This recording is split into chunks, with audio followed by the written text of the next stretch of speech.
आताची सर्वात महत्त्वाची बातमी ती म्हणजे वाल्मिक कराडच्या जामीन अर्जावर आज सुनावणी पार पडणार आहे। केज जिल्हा आणि सत्र न्यायालयात सुनावणी होणार आहे।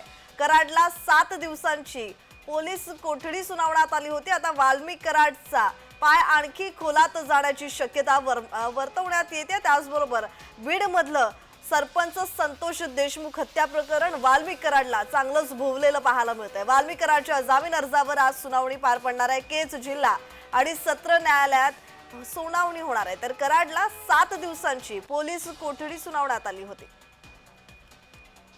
तर या संदर्भात अधिकची माहिती देत आहेत आमचे प्रतिनिधी विजय चिडे। विजय, या संदर्भातला अधिकचा तपशील।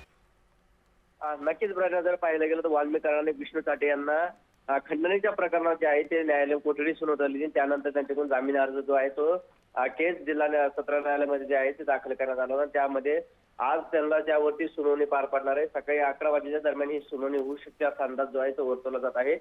2 दिवसापूर्वी देखील त्यांच्याकडून जामीन अर्ज करण्यात आला होता, मात्र आरोपीचे वकील जे आहे ते आजारी असल्यामुळे ती सुनावणी पार पडली नव्हती।